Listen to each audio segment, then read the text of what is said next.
ওম শ্রীকৃষ্ণায় নমঃ। গীতার নবম অধ্যায়টি হল রাজবিদ্যা, রাজগুহ্যযোগ অর্থাৎ জ্ঞানের রাজা ও গোপনতম তত্ত্ব। এখানে কৃষ্ণ ঘোষণা করেন তিনি সমস্ত কিছুর ভিত্তি, যজ্ঞ, ফল ও লক্ষ্য। ঈশ্বর ভক্তি সহজ, পবিত্র, সকলের জন্য উন্মুক্ত। তিনি পক্ষপাতহীন, কিন্তু ভক্তকে খুব ভালোবাসেন। এমনকি একজন পাপীও যদি তাকে একনিষ্ঠভাবে স্মরণ করে তবে মুক্তি পেতে পারে। শুদ্ধ হৃদয় নিয়ে একটি ফুল, একটি ফল, এমনকি একটু জল নিবেদন করলেই তিনি তা গ্রহণ করেন। সমস্ত কর্ম তাকে উৎসর্গ করলে জন্ম মৃত্যুর বন্ধন কাটে। গীতা শুধু শুনলেই হয় না, গীতার শিক্ষা হৃদয়ে ধারণ করাই আসল সাধনা। আজ আমরা এসেছি গীতার এমন এক অধ্যায় নিয়ে যা শ্রীকৃষ্ণ নিজে বলেছেন সবচেয়ে গোপনীয়, সবচেয়ে পবিত্র, সবচেয়ে সহজ জ্ঞান। এই অধ্যায়ের নাম রাজবিদ্যা, রাজগুহ্যযোগ। এই জ্ঞান অর্জুনকে শুধু যুদ্ধে জয় এনেই দেয়নি, এনে দিয়েছিল আত্মজয়ের পথ। এ এমন এক তত্ত্ব যেখানে কৃষ্ণ বলেন, যদি কেউ একটি পাতাও আমাকে ভক্তি ভরে দেয় আমি তা গ্রহণ করি। বন্ধুরা, গীতা পাঠের সময় আমাদের অনেকেরই সময় হয় না, তাই আমরা আপনাদের জন্য এক একটি অধ্যায় নিয়ে সহজ ও সুন্দরভাবে হাজির হই, যেন আপনি কম সময়ে গীতার গভীরতা উপলব্ধি করতে পারেন। আজকের পাঠে আমরা দেখব কিভাবে কৃষ্ণ একজন পাপীকেও সাধু বলে মেনে নেন, কিভাবে ঈশ্বর তার ভক্তের ভার নিজে বহন করেন এবং কিভাবে শরণাগতি হলো মোক্ষের একমাত্র পথ। ভিডিওটি ভালো লাগলে নিচে জয় শ্রীকৃষ্ণ লিখতে বলবেন না। আপনার একটি জয় শ্রীকৃষ্ণ আমাদের পরের পাঠ তৈরির অনুপ্রেরণা হয়ে ওঠে। তো চলুন শুরু করি আজকের গীতা পাঠ। ভগবান বললেন, তুমি অনাসূয় অর্থাৎ কটু সমালোচনা থেকে মুক্ত ও নিষ্ঠাবান, তাই আমি তোমার কাছে এই পরম গোপন জ্ঞান বলছি। এই জ্ঞান এবং বিজ্ঞান সহ অর্থাৎ জ্ঞান ও এর বাস্তব প্রয়োগ সহ গুরু তত্ত্ব জানলে তুমি এই পৃথিবীর যাবতীয় দুঃখ ও অশুভতা থেকে মুক্তি লাভ করবে। এই শ্লোকে কৃষ্ণ অর্জুনকে জানাচ্ছেন যে তিনি যা বলবেন তা হলো সর্বোচ্চ ও পরম গোপনীয় জ্ঞান, রাজবিদ্যা এবং রাজগুহ। জ্ঞানে বিজ্ঞান সংহিতং, শুধুমাত্র তাত্ত্বিক জ্ঞান নয়, এমন জ্ঞান যা জীবনে প্রয়োগযোগ্য এবং অনুধাবনযোগ্য। এই জ্ঞান জীবনে মুক্তির পথ দেখাবে। এটি রাজবিদ্যা অর্থাৎ সর্বশ্রেষ্ঠ জ্ঞান, রাজগুহ অর্থাৎ সর্বোচ্চ গোপন, পবিত্রতম, ধর্মসঙ্গত, প্রত্যক্ষ উপলব্ধিযোগ্য, অনায়াসে পালনীয় এবং অবিনশ্বর। এই জ্ঞান সহজেই অনুশীলনযোগ্য, জীবন ঘনিষ্ঠ, ধর্মময় ও সরল, এবং যিনি এটি বোঝেন ও পালন করেন তিনি আত্মিক শান্তি লাভ করেন। প্রত্যাক্ষবগমম অর্থাৎ এর ফল সরাসরি দেখা যায়, আর অব্যয়ম এর কোনো বিলয় নেই, এটি চিরন্তন। হে পরন্তপ অর্জুন, যারা এই ধর্মে অর্থাৎ জ্ঞান ও ভক্তি শ্রদ্ধা রাখে না তারা আমাকে লাভ করতেই পারে না এবং তারা মৃত্যুর বন্ধনে আবদ্ধ থেকে যায়। শ্রদ্ধা ছাড়া আত্মজ্ঞান লাভ সম্ভব নয়। যারা ঈশ্বরের অস্তিত্ব বা তার প্রকৃতি নিয়ে সন্দেহ করে তারা চক্রাকারে জন্ম মৃত্যুর বন্ধনে ঘুরতে থাকে। আমি আমার অব্যক্ত রূপে এই সমস্ত জগতে পরিব্যাপ্ত আছি। সব জীব আমার মধ্যে অবস্থান করছে, কিন্তু আমি তাদের মধ্যে নেই। ঈশ্বর সর্বত্র বিরাজমান, তার কোনো সীমাবদ্ধ রূপ নেই। জীব জগৎ ঈশ্বরের মধ্যে থাকলেও ঈশ্বর তার সৃষ্টিতে সীমাবদ্ধ বা আবদ্ধই নন। এটি ঈশ্বরের অপার অলৌকিক ক্ষমতার ইঙ্গিত। কিন্তু প্রকৃতপক্ষে জীবরা আমার মধ্যে নেই। দেখো আমার ঐশ্বরিক যোগ শক্তি। আমি জীবদের ধারণ করেও তাদের মধ্যে অবস্থান করি না। আমি সেই চেতনা যা সমস্ত জীবের উৎপত্তির মূল। এখানে কৃষ্ণ ঈশ্বরীয় যোগমায়ার কথা বলছেন। ঈশ্বর সর্বজীবকে ধারণ করছেন, কিন্তু তাদের দ্বারা প্রভাবিত হন না। এই তো গভীর ভাবনার আমি আছি তবুও যেন নেই, এটি ঈশ্বরের অপার, অভেদ ও অলৌকিক অস্তিত্বের চিহ্ন। যেমন বিশাল আকাশে সর্বত্র বায়ু বিরাজমান থাকে, তেমনি সব প্রাণী আমার মধ্যে অবস্থান করছে। এটি একটি উপমার মাধ্যমে ঈশ্বরের সর্বব্যাপী অবস্থান বোঝানো হয়েছে। যেমন বাতাস আকাশে থাকে কিন্তু আকাশকে পরিবর্তন করে না, তেমনি জীবেরা ঈশ্বরের মধ্যে থাকলেও ঈশ্বর অপরিবর্তিতই থাকেন। হে কন্তেয়, সমস্ত জীব কল্পান্তে অর্থাৎ বিশ্বের অন্তে আমার এক প্রকৃতিতে বিলীন হয়ে যায়, আর কল্পারম্ভে আমি আবার তাদের সৃষ্টি করি। এখানে ঈশ্বর সৃষ্টির এক চক্র ব্যবস্থা ব্যাখ্যা করছেন। সমস্ত জীব এক সময় তার প্রকৃতিতে বিলীন হয় অর্থাৎ প্রলয় হয় এবং পরে আবার সৃষ্টি হয়, সৃষ্টি এবং উৎপত্তি। ঈশ্বরই এই চক্রের নিয়ন্ত্রা ও কেন্দ্র। আমি আমার নিজের প্রকৃতিকে অধীন করে আবার আবার সমস্ত জীব সমূহের সৃষ্টি করি। এই সমস্ত জীব প্রকৃতির নিয়ন্ত্রণাধীন হয়ে কর্মফলের অধীন হয়ে জন্মগ্রহণ করে। ঈশ্বর নিজেই প্রকৃতিকে নিয়ন্ত্রণ করে সৃষ্টিকে বারবার সৃষ্টি করেন। জীবেরা প্রকৃতির নিয়ম অনুযায়ী কর্মফল অনুযায়ী পুনর্জন্ম লাভ করে। এই চক্রে ঈশ্বর নিয়ন্ত্রক, কিন্তু নিজে কখনো আবদ্ধই হন না। হে ধনঞ্জয়, এই সমস্ত কর্ম আমাকে আবদ্ধই করে না। আমি এই কর্মের প্রতি নির্লিপ্ত এবং নিরাসক্ত রূপে অবস্থান করি। যদিও ঈশ্বর সবকিছু সৃষ্টি করেন ও পরিচালনা করেন, তবু তিনি কর্মফলে আবদ্ধই নন, কারণ তিনি নির্লিপ্ত এক নিরবিচল চৈতন্য রূপে অবস্থান করেন। এটি নিষ্কাম কর্ম এর চরম আদর্শ।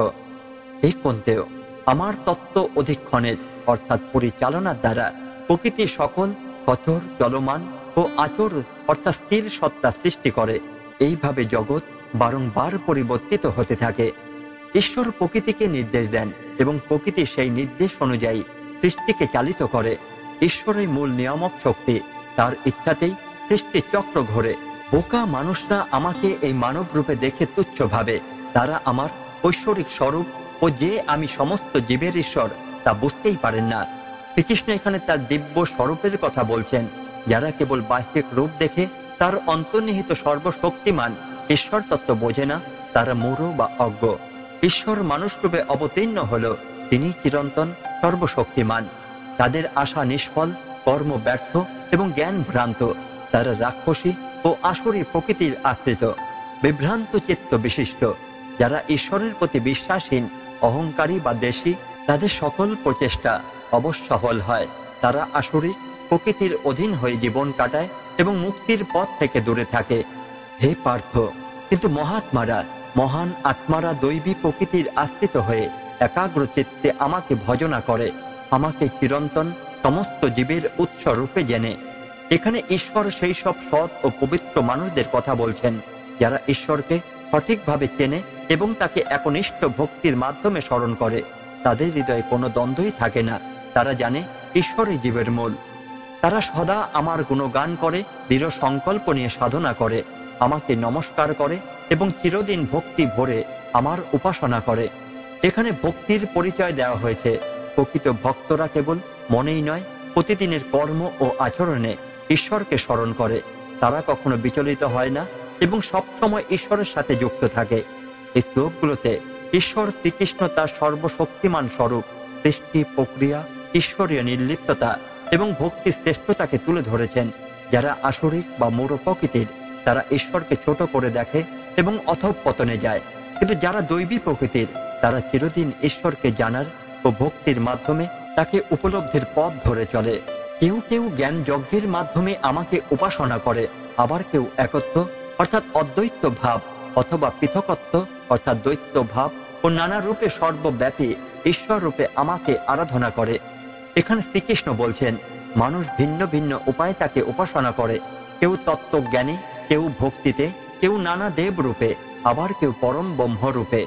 ঈশ্বরের সেই এক সত্তা, যিনি নানা রূপে আরাধিত হন। আমি নিজেই বৈদিক যজ্ঞ, আমি যজ্ঞের উদ্দেশ্য, আমি সধা অর্থাৎ পিতৃযজ্ঞে নিবেদিত অন্ন, আমি ঔষধ অর্থাৎ ভবিষ্য দ্রব্য, আমি মন্ত্র, আমি ঘৃত, আমি আগুন এবং আমি যজ্ঞে নিবেদিত বস্তু। ঈশ্বর জানাচ্ছেন, যজ্ঞের প্রতিটি উপাদানই তিনি। যজ্ঞ শুধু বাহ্যিক আচার নয়, তার অন্তর্নিহিত উদ্দেশ্য ও শক্তি। সবকিছুতেই ঈশ্বর বিরাজমান। যারা সত্যিকারের ভক্ত, তারা এই অভ্যন্তরীণ সত্য উপলব্ধি করেন। আমি এই জগতের পিতা, মাতা, ধারক ও পিতামহ।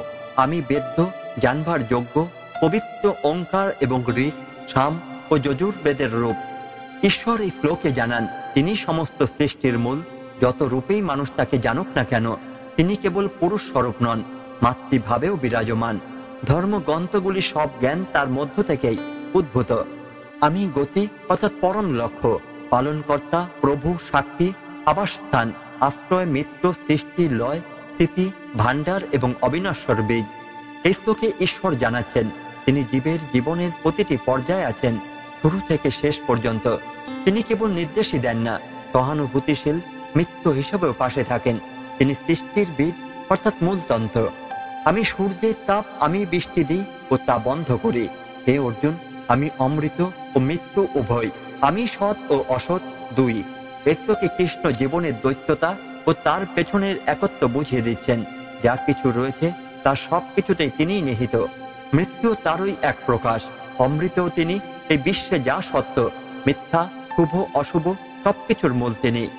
যারা 3 বেদ ঋক, সাম, যজুরে পারদর্শী, তারা যজ্ঞাদি দ্বারা আমাকে পূজা করে। তারা পুণ্য লাভ করে, স্বর্গের কামনা করে এবং ইন্দ্রলোক প্রাপ্ত হয়ে ঐশ্বরিক ভোগ উপভোগ করে। এখানে ঈশ্বর জানাচ্ছেন, যারা স্বর্গের কামনা যজ্ঞ করে তারা স্বর্গে গমন করে ঠিকই, কিন্তু সেটি স্থায়ী নয়। তাদের উপাসনার উদ্দেশ্য হচ্ছে ভোগ, যা চিরস্থায়ী নয়। তাই তিনি আরো গৌর ভক্তির পথ নির্দেশ করবেন পরবর্তী শ্লোকে। এই শ্লোকগুলো শ্রীকৃষ্ণ বলেছেন, তিনি সবকিছু যজ্ঞের উপাদান থেকে শুরু করে বেদ, সূর্য, বৃষ্টি, সৃষ্টি ও ধ্বংস। যারা সত্যিকার জ্ঞানী তারা তাকেই সকল রূপে অনুভব করেন, কিন্তু যারা শুধুমাত্র স্বর্গের কামনা যজ্ঞ করে তারা ঈশ্বরকে পুরোপুরি উপলব্ধি করতে পারে না। সুতরাং ভক্তি ভাবই মুক্তির প্রকৃত পথ। তারা স্বর্গের বিশাল ভোগ ভূমিতে উপভোগ করে, কিন্তু যখন পুণ্য ক্ষয় হয় তখন তারা মত্ত লোকে অর্থাৎ পৃথিবীতে ফিরে আসে। এভাবে যারা ত্রৈবেদিক নিয়ম মেনে কামনার জন্য যজ্ঞ করে তারা বারবার আগমন ও প্রস্থান লাভ করে। স্বর্গের ফল স্থায়ী নয়। পুণ্যের ফসল শেষ হলে আবার জন্ম মৃত্যুর চক্রে পড়তে হয়। তাই কামনা মুক্তির উদ্দেশ্যে যজ্ঞ করলে মুক্তি সম্ভব নয়, বরং এক ধরনের চক্রেই আটকে পড়তে হয়। যারা কেবল আমার চিন্তায় নিমগ্ন থেকে একনিষ্ঠভাবে আমাকে উপাসনা করে তাদের আমি প্রয়োজনীয় জিনিস সরবরাহ করি এবং যা আছে তাও রক্ষা করি। এটি গীতার এক অতি বিখ্যাত শ্লোক। ঈশ্বর প্রতিশ্রুতি দিচ্ছেন, যারা তার উপর পূর্ণ নির্ভর করে তাদের তিনি রক্ষা করেন। তাদের জীবনের দায়িত্ব তিনিই নেন। ভক্তি পথে এই বিশ্বাসই মূল চালিকা শক্তি। হে কুন্তেয়, যারা অন্যান্য দেবতাকে শ্রদ্ধার সাথে পূজা করে তারাও মূলত আমাকেই পূজা করে, কিন্তু তারা তা সঠিকভাবে জানেই না। শ্রীকৃষ্ণ জানাচ্ছেন, সব দেবতাই তারই বিভিন্ন রূপ। তাই যে কোনো দেবতার পূজা শেষ পর্যন্ত তার দিকেই যায়। তবে যারা তা জেনে করেন তারা প্রকৃতভাবে ঈশ্বর উপাসক। আমি সকল যজ্ঞের একমাত্র ভোগকারী ও প্রভু, কিন্তু যারা আমাকে যথাযথভাবে চেনেন না তারা পথভ্রষ্ট হয়। ঈশ্বর জানাচ্ছেন, সব যজ্ঞ ও পূজার আসল উদ্দেশ্য তার সন্তুষ্টি। যারা তা না বুঝে করে তারা প্রকৃত ফল পায় না এবং জীবন মুক্তির পথ থেকে বিচ্যুত হয়। যারা দেবতার উপাসনা করে তারা দেবলোকে যায়।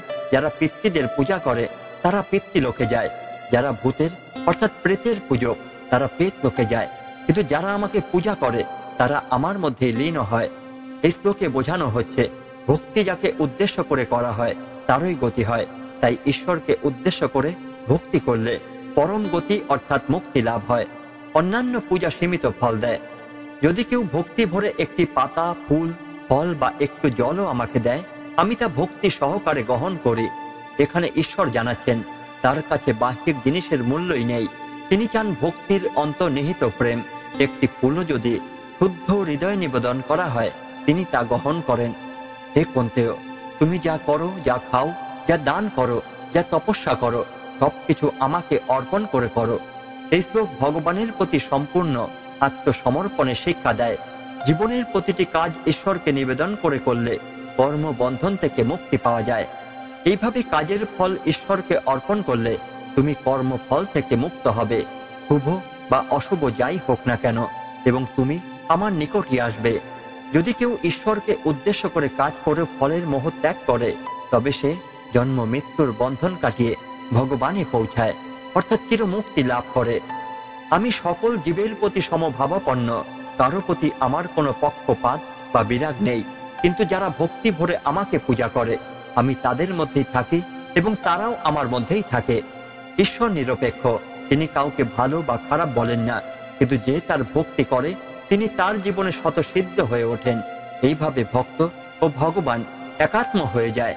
যদি কেউ অতীতে কুশীল কর্ম করে থাকে কিন্তু এখন একনিষ্ঠভাবে আমাকে ভজে, তবে তাকেও সাধু বলে গণ্য করতে হবে, কারণ সে সৎ পথে মনঃসংযুক্ত হয়েছে। এখানে ঈশ্বরের অসীম করুণা প্রকাশ পেয়েছে। একজন পাপীও যদি সত্যিকারের মনোযোগ ও আন্তরিকতায় ঈশ্বরকে ভজে তবে সে সাধু হয়ে ওঠে। অতীত নয়, বর্তমান সিদ্ধান্তই প্রধান। এই শ্লোকগুলো শ্রীকৃষ্ণ দেখিয়েছেন ঈশ্বরের ভক্তি সবকিছুর ঊর্ধ্বে। তিনি সমদর্শী তিনি চান অন্তরের নিবেদন।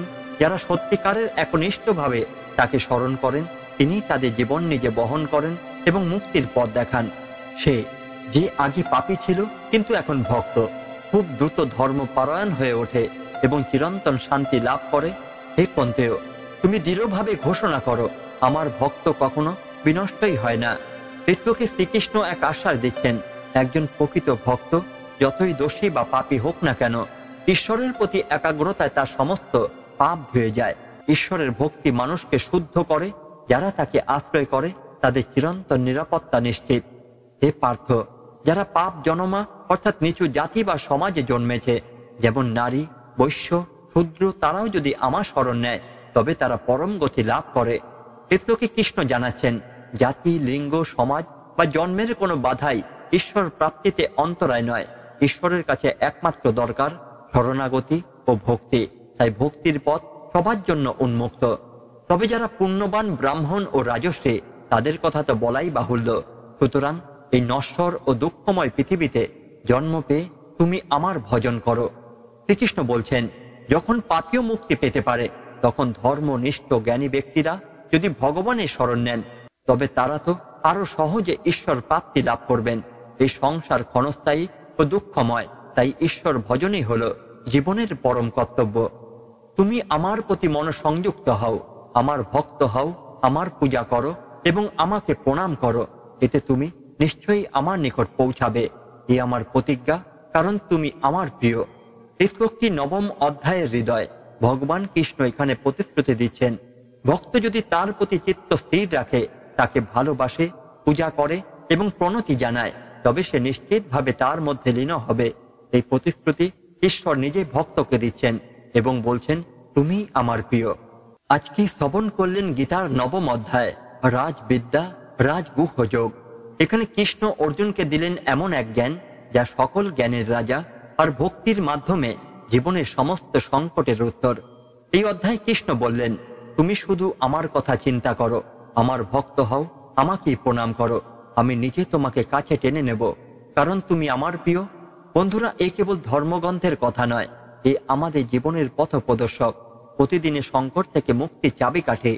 আপনাদের সবার উদ্দেশ্যে একটি অনুরোধ, এই জ্ঞানকে শুধু শুনেই থেমে যাবেন না, জীবনে কাজে লাগান। আর যদি আপনার হৃদয় ছুঁয়ে যায় কৃষ্ণের এই বাণী, তাহলে এখনই নিচে কমেন্টে লিখুন, জয় শ্রীকৃষ্ণ। আপনার একটি জয় শ্রীকৃষ্ণ আমাদের জন্য আশীর্বাদ, আর আমাদের উদ্দেশ্য একটাই, আপনার হৃদয়ে গীতার প্রতিটি শ্লোক যেন আলো ছড়ায়। আবার ফিরে আসব গীতার পরবর্তী অধ্যায় নিয়ে। ততদিন কৃষ্ণ ভক্তিতে থাকুন একাগ্র। ধন্যবাদ। জয় শ্রীকৃষ্ণ, জয় শ্রীমদ্ ভগবত গীতা।